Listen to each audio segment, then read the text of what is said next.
All right, we need to talk about e.l.f.'s Blemish Breakthrough line. I've been trying out the clarifying cleanser, the water cream, and the serum for like the past month now. I've been using these products pretty much daily, and boy, do I have a lot of thoughts. So this is a line from e.l.f. that is targeting acne-prone skin, hence the name Breakout. All of these products, the three that I'm going to talk about, feature salicylic acid at different percentages. Salicylic acid is a chemical exfoliant. It helps to smooth the skin surface, and it localizes well within the pore to cut down on the formation of comedones, blackheads, and whiteheads. So it can be pretty helpful for acne-prone skin. It's also a great ingredient for hyperpigmentation. Via its gentle exfoliation properties, it can help lift up some of the hyperpigmentation that may be around as a result of post-acne dark spots. May even be helpful for preventing those as well. Now, if you don't have acne, salicylic acid can still be pretty helpful for smoothing the skin surface as a gentle exfoliant. And some people have dry skin with little rough bumps. That's called keratosis pilaris. The bumps are localized around the hair follicle, can often happen on the cheeks. Salicylic acid can be pretty helpful. Depending on your skin type and the product formulation overall, the frequency with which you use salicylic acid can be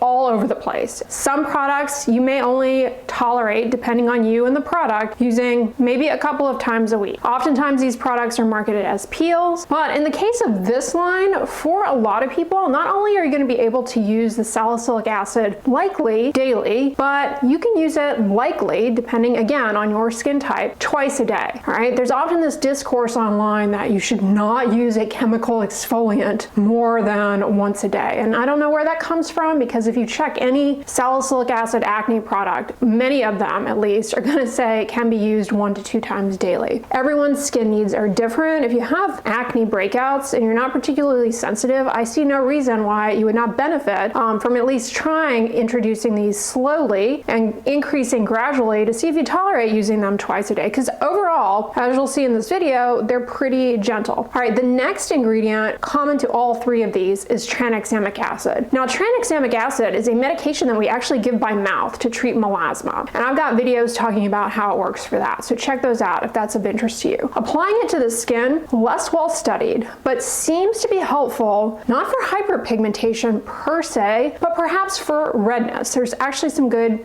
case reports showing its benefit for redness. More research is needed, but another advantage of tranexamic acid applied topically appears to be that it can be helpful for improving the health of the moisture barrier. Ultimately, that's going to be great for reducing irritation, dryness, that would further fuel the flames of acne breakouts. And these products all contain niacinamide. That is helpful for hyperpigmentation, it's helpful for redness, it's helpful for your moisture barrier, it's anti-inflammatory, it has a lot of benefit. However, a lot of people find that it burns and stings, and we'll get into some of the nuance of that as I go through these. But starting out, you have the Blemish Breakthrough Acne Clarifying Cleanser. Now, one thing I love about e.l.f., it's always been this way and it continues to be this way. Competitive pricing. Some of the most affordable makeup and skincare you're going to come across is from e.l.f. So this cleanser runs you about $9, which in this day and age is like basically free. I'm kidding. It has 1% salicylic acid. Oftentimes acne salicylic acid cleansers are going to be 2%, but 1% can get you results as well. It just takes longer, but less likely to potentially be irritating to the skin. It's a small difference, so it may not be a huge difference in the long run for you. The percentage of niacinamide and tranexamic acid, however, are not stated. Now, I often get questions when it comes to ingredients in cleansers. Can they even work because you're putting it on there and then you're rinsing it off? Yes. Active ingredients in cleansers can remain behind on the skin and continue to work. Actives delivered from cleansers, slower in onset perhaps, less likely to be irritating. So a great way to introduce ingredients slowly, see how you tolerate. Now, the cleanser is clear, colorless, and as you can see, it generates kind of a bit of a clumpy, unwieldy lather, but it does end up lathering quite nicely. Have no issues with this cleanser. I thought it was great. Fragrance free. Then we move on to the triple acid resurfacing serum. So it's got 8.5% triple acid blend. Ugh.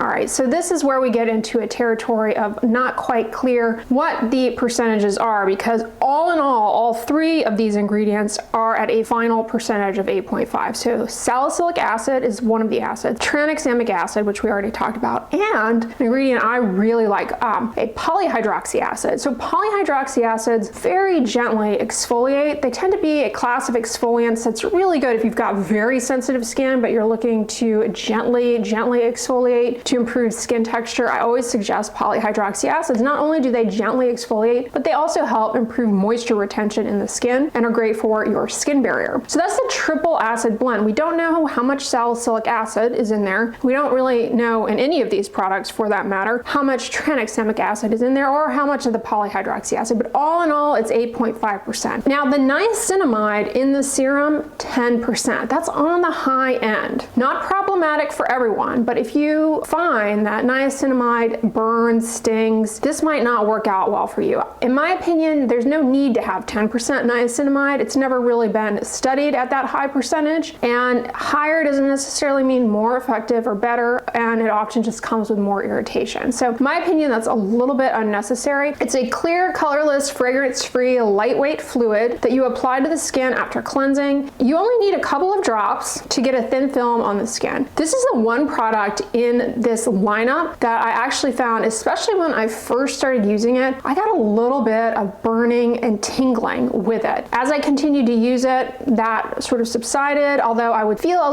little hint of a tingle like on certain areas of my face with this particular serum. The serum is $14, fragrance-free. Then let's move on to the Blemish Breakthrough Acne Calming Water Cream. 1% salicylic acid, 4% niacinamide, more reasonable percentage strength in my opinion, evidence-based, but not so high that it just increases the likelihood of irritation without offering any sort of additional benefit. And acetylglucosamine, which is a moisturizing ingredient, also tranexamic acid. This is a very lightweight cream with a green tint, fragrance-free. The green tint is great because it offers a little bit of color correction for redness. So if you've got a lot of acne breakouts going on, a lot of facial redness, this is a great formulation because it's not heavy, it's not greasy, and you get that color correction from the green tint, plus you get those actives left on the skin. $12. Like I said, I've been using these products for several weeks. My experience has been pretty good. I use them in a bit of a diabolical fashion, which may be way too much for some people, but for others may be just perfect. Diabolical in what sense? I used all three. I don't necessarily think you need to use all three, but it was my job to test out all three. So I went ahead and incorporated all three products in a routine. So I started out using the clarifying cleanser in the morning. After rinsing it off, I applied the serum, a few drops, and then I applied the moisturizer. So all three. After the moisturizer dried down, put sunscreen on over. I will say these products are really nice in the sense that they don't conflict with different sunscreen formulas. You don't get pilling. They're not so oily that you end up having a problem with the film forming agents going on your skin of your sunscreen, which I really like. And I tried a variety of different sunscreen formulations over this: mineral sunscreens, chemical sunscreens, sunscreen gels with an alcohol base, which are culprits for pilling, especially if you have a lot of oily residue on the skin. No issue whatsoever. So great morning routine for me, no problems whatsoever. Then at night, here's where we get even more diabolical. Didn't use the cleanser at night because I do my double cleanse to remove makeup and sunscreen, and I use just a gentle cleanser. Right now I'm using the CeraVe foaming oil cleanser at night. Too damp skin, put the serum on again, then I put on my tretinoin, and then I put on the water cream, the moisturizer. So I did a sandwich technique of serum, retinoid, moisturizer. And that worked out well for me. However, for other people, especially if you're new to tretinoin or whatever retinoid you might be using, this is a diabolical approach. This is going to be way too much for a lot of you. But keep in mind, I've been using tretinoin for years now, so I was less concerned. Also keep in mind, I test out a lot of exfoliants, and so I knew I could handle it, and I didn't have any issues whatsoever. It wasn't too drying. And you guys who watch a lot of my videos, you know that sometimes when I am regularly using salicylic acid cleansers, I often end up getting a lot lot of dryness around my eyelids. Didn't really happen with this. I don't know if I was more careful. I have continued to use that glycerin skin protectant around my eyelids. I think that's actually the big game changer in terms of eliminating the dry eyelids with the salicylic acid cleanser. So that's how I use these products. My experience, I got zero irritation with this approach. Worked out really well. After about a week of using them consistently, I felt like my skin was a little soft to the touch. Here's where it gets spicy though. About the 3-week mark, I actually started to get a little bit of desquamation, aka exfoliation. And I say spicy because, like I said, I've been using tretinoin for a long time now. I test out a lot of exfoliation products,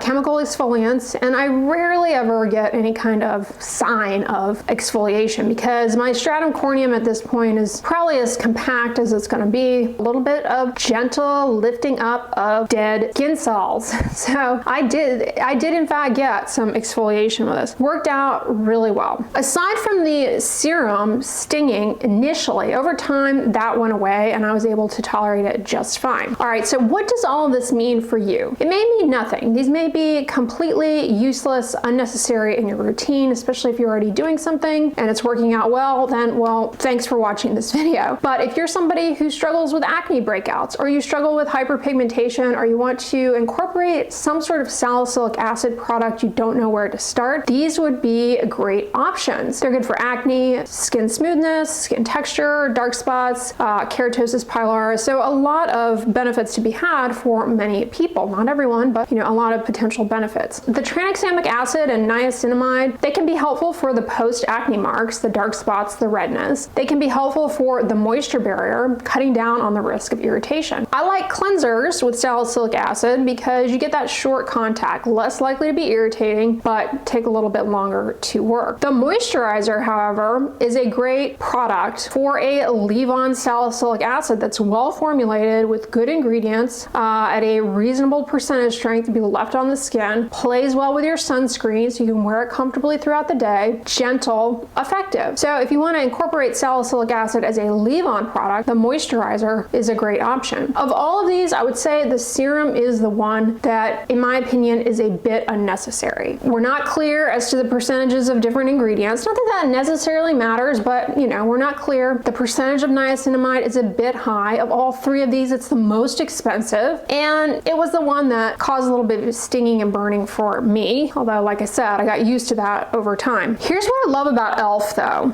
and why I think as a brand they do well. A, affordable, right? The most expensive, 14 bucks, which for skincare these days is like not bad at all. But this is what I really like about e.l.f. If you're unsure, they have the Blemish Breakthrough Blemish Control Basics Kit. All three of these in travel sizes for 15 bucks. I say go with that if you're not sure which one of these, if you're curious to try one. I think the travel kit is a great place to start because you're not committing to a full size of something. If say the serum you find, like I did, to be a little futile, the moisturizer, maybe you're getting too much irritation, or you've already got a moisturizer and this is just not, really there for you. But you like that, you kind of get to play around, like how would I use these in my routine, but you're not committing to the full sizes. The travel sizes should get you at least 2 weeks of daily use with these. So it's a great place to start. 15 bucks. So that's a great option. I think these products are excellent for